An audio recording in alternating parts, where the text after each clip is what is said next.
Hey guys, how's it going? We're gonna take the 440 out for a spin today. Before we go, there was one bolt that was coming out of the fender that I want to tighten up. Does this have a 10 on it? I want to tighten it up before we go. You always got to give these bikes a good look over before you leave, because they have a tendency of vibrating things loose. There we go. It rained last night a lot. It rained a lot this morning, and I left both bikes out. So let's see if this one will start up. Starts. Need choke. It'll die if I take the choke off. Just barely. Gotta let it warm up. Takes a while. I absolutely hate the exhaust still. I'm gonna switch back to the other exhaust. And I might buy some baffles for the other exhaust just to quiet it down a bit. But this one,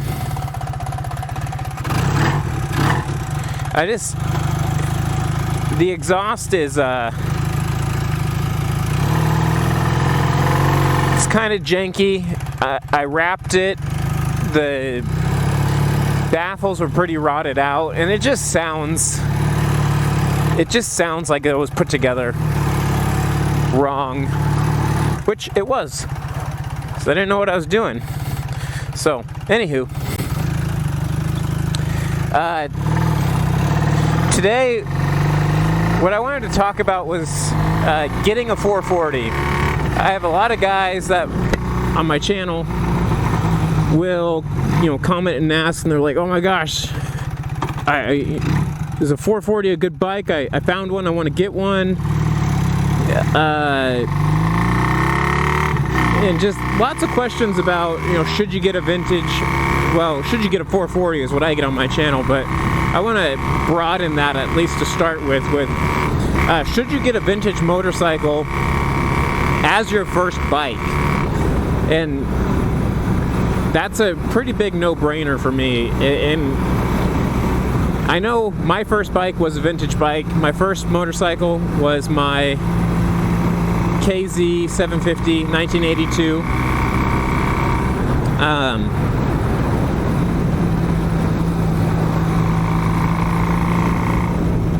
And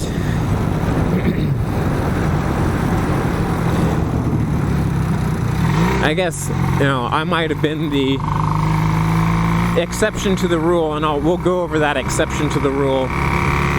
But just right now, if you're getting your first motorcycle and you're looking at something like the 440, don't do it. These bikes are old. They require a lot of maintenance. And if you're wanting to get into motorcycles and you see one of these guys on Craigslist for a couple $100 or Facebook Marketplace or whatever, and you think that you're going to buy that bike, get some riding gear, take a motorcycle safety class, and start riding, you're wrong. You will find all kinds of gremlins. It doesn't matter what the bike looks like. Within the 30 years or the 40 years of the bike's life, people will have gotten into things and messed with things. You're going to deal with electrical problems, you're going to deal with carb problems, you're going to deal with just sketchy repairs over the years. So unless you're buying one of these with the intention of completely stripping it down and rebuilding everything, or like what I did, it took me 5 years to get this bike going, and granted I did it on and off, but I purchased this bike specifically to learn how to work on motorcycles. Now if that's what you're going for, that's kind of the exception. If you are somebody who likes to do things yourself, go for it. But just because you can find one of these bikes ridiculously cheap does not make it a good investment.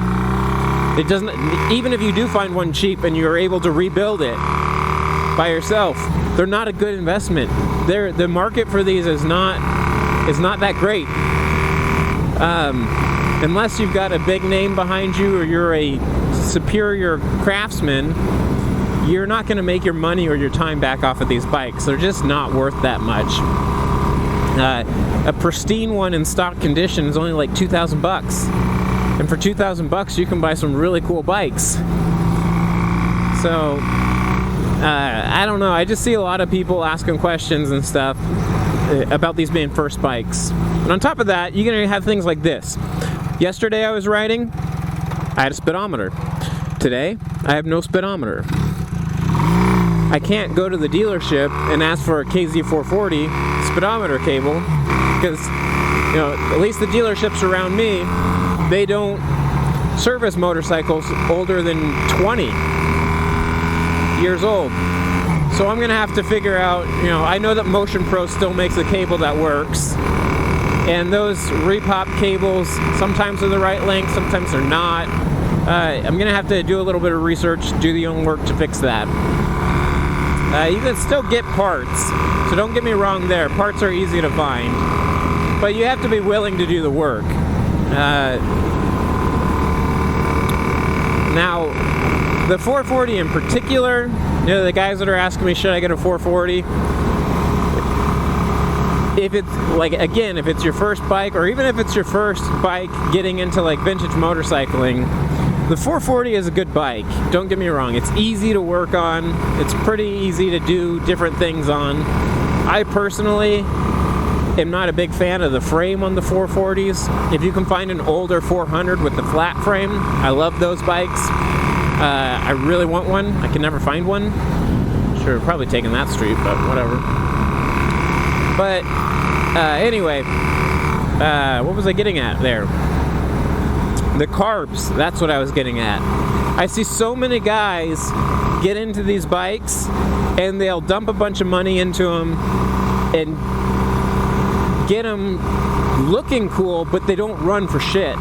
And then they dump them off back onto Craigslist and think that they're going to make a profit on them for, whatever. And you'll see the headlines. You can always find them. They're pretty easy to find on Facebook. It's always like, custom motorcycle, cafe racer project, awesome build, lots of looks, almost finished, just needs carb work. And guys don't know how to work on carbs, or they don't understand how carbs function. And I was in that same boat. I didn't understand how carbs functioned or how they worked. So the 440 had dual key-in carbs, and then it had a two-part airbox. So there was the main airbox and then a snorkel on it. Now, the snorkel covered the battery box. So a lot of these bikes, this bike in particular, when I got it, it was in pieces and it had the airbox, but it did not have that snorkel. Oh. Should probably start thinking about getting a neutral light soon. Anyway, what was I getting at? It didn't have the snorkel. And without the snorkel, the bike's going to run extremely lean with the stock setup. With aftermarket exhaust, it's going to run even more lean. With pod filters, it's going to run super lean. And you can adjust the idle. You can take the idle way up to get the bike to start. And then once it warms up, your RPMs are going to be crazy high. You'll lower the RPMs, and then the bike will die or whatever. You got to rejet the bike, and a lot of people are scared to rejet the bike. And with those key-in carbs, those CV carbs, finding pilot jets is extremely hard, and finding the right size pilot jets are extremely hard. So the guys that are able to tune those carbs, they know how to drill out the jets and stuff, which I don't know any of that, which is why I went with the Mikuni carb. So just if you're gonna listen to what I have to say and be like, nah, it's okay, I'll figure it out, just know that the hardest thing you're gonna do on these bikes is gonna be that carb tuning, and be prepared to put a lot of work into it. I guess that's really the biggest takeaway I have, because the number one thing I see with abandoned bike projects it's never that they couldn't get the engine figured out, or it's never that they couldn't get spark or something like that. It's always the carbs. And especially with the 440s, get on the 440 forums and stuff. Guys are always asking for carb help on there, and I don't want to say that the stock carburetors were poorly designed, because they work. My other 440 that has now been reduced to a to a parts bike by accident, it was. I ran that one with the stock carbs, and it worked great until the carb boots cracked, which that happens a lot. And that's kind of when it got parked, and then I started working on this one, and then me being impatient, I started grabbing parts from the other one, but I really want to rebuild that one. Eventually. We'll get there. I don't believe in parts bikes. Man, I've been seeing so many dead snakes, and I'm loving it. So, yeah, that's my big thing is, if you're gonna get a vintage motorcycle, and I've said it in other videos, you need to be prepared to work on it spend about as much time working on it as you do riding it, because that's just how it always seems to play out. And if you're not into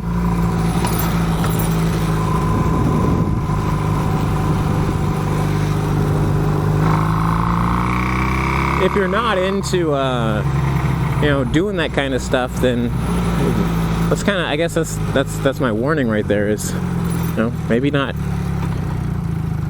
get one. I'm gonna do something. This is why I love this bike.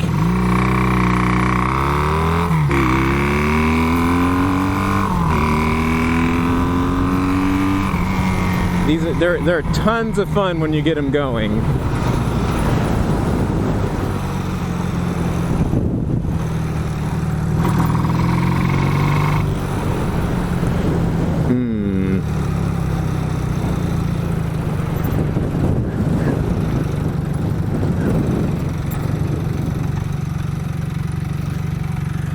Will I be able to make it back up this hill? That's the question.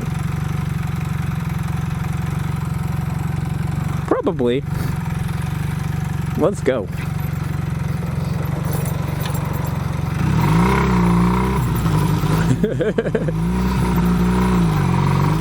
Oh God, there's a lot of... Oh, I shouldn't have done this. I've never dirt biked before, so this is kind of a new...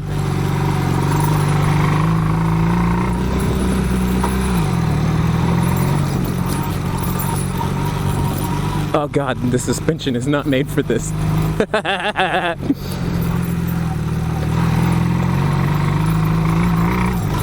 Ouch. Ow. I picked a bad day to do this, there's so much mud.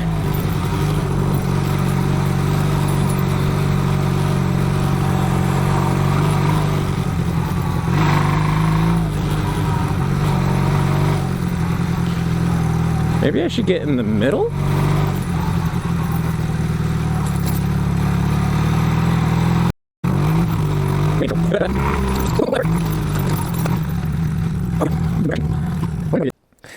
Ugh, look at all that muck. Alright, let's get out of here. We did it! We did it all for the Instagram. Hear my gas tank venting. Whoop!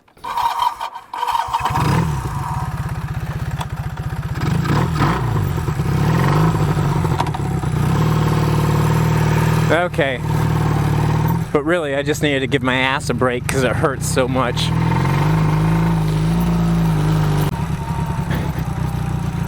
Wait, did I come down a different... Is this where I came down? Oh, I thought that was going to be a lot harder. Oh. Because it's not where I came down. Huh. I don't want to go through the puddle. We'll go this way. go around. We can make that climb, right?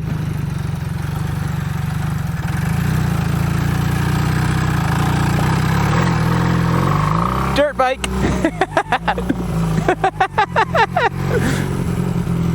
Oh, that was fun.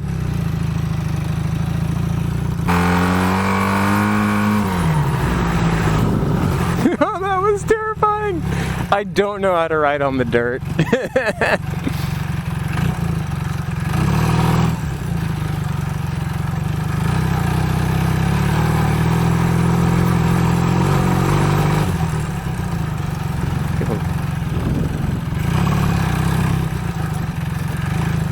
Oh, that's kind of cool.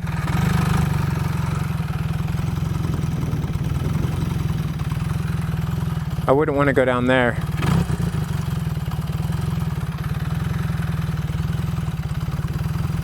Interesting. Cool, cool. All right, let's get out of here.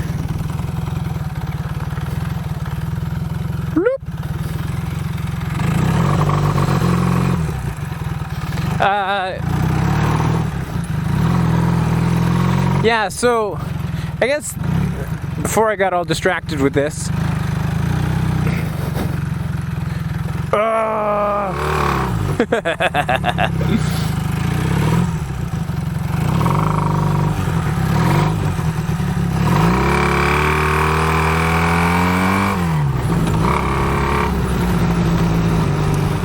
that front wheel, it just grabs in it. Like it doesn't grab, I guess. It just seems to be really wonky. I need to take the, well, like I said, I bought new steering bearings. So I'm planning on doing the front end. Maybe I should learn how to mount my own tires too. That probably is not as complicated as I think it is. I've done car tires before, so it's probably got to be easier, right? Give me some tire spoons or something. All right.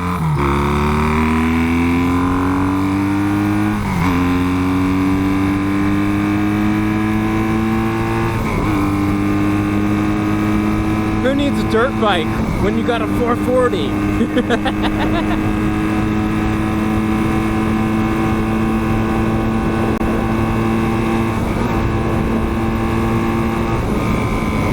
I wish that my speedometer was working.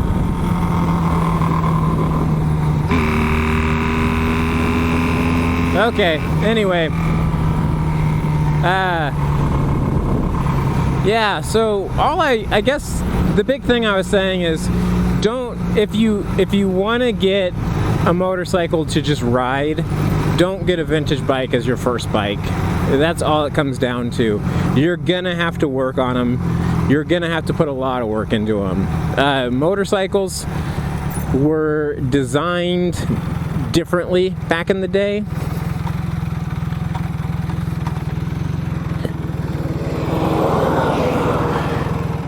What street is this? Crap, where's the street signs? Oh, this is Ridge? Okay, I know where I'm at. Ah, my nose itches.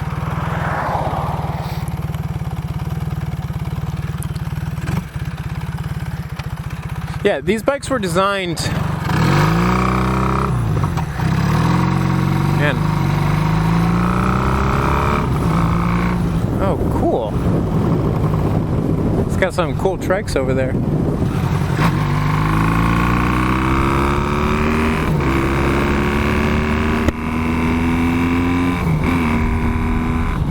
Like, the manuals, the shop manuals and stuff for these bikes, they expected you to do most of the work yourself. I mean, yeah, you could take it to a dealer, but going through and checking tolerance, like doing the valves and stuff like that, these were made for you to work on them.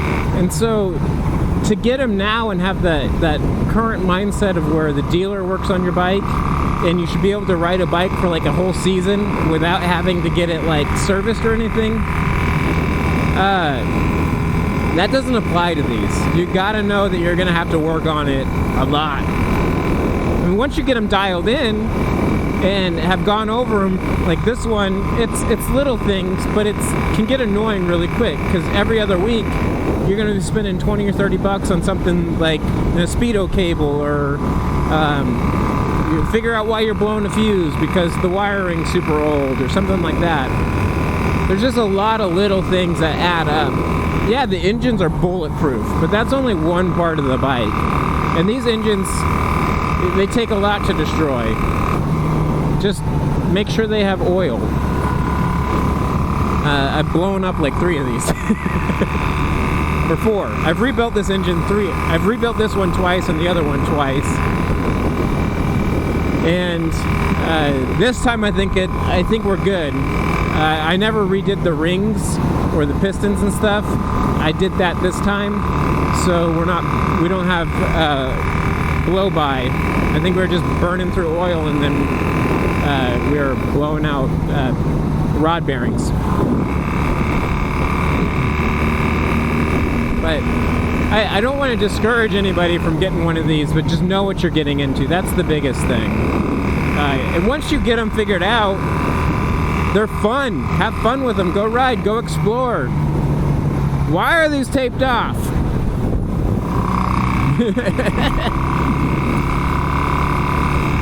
Are you not allowed to enjoy the river? Is this not America? Right now it's not America. It's some weird sci-fi video. Don't trust anybody. Stay away from... Oh, there's a cool bridge. No, that's not a bridge. Just irrigation stuff.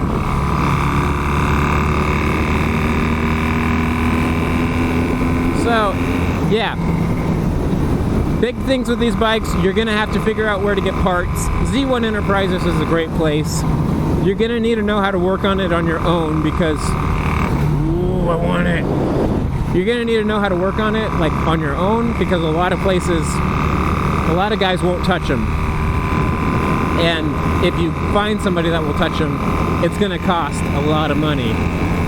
And you need to understand that you're going to have to work on it a lot. If you're cool with those things, and you want to learn how to do it and just become a better mechanic, go for it. These are a perfect bike to learn on. Bicyclists. You watched the latest Moto Cheese video? Calls them bicyclists. That's so stupid and funny, though. Anyway, they're fun bikes, and you can do a lot with them. But just don't get into it thinking it's going to run perfect and no maintenance type thing.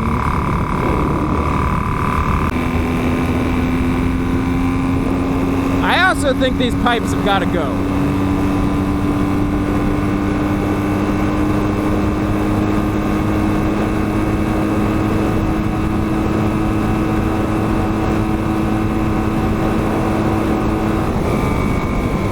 That was fun.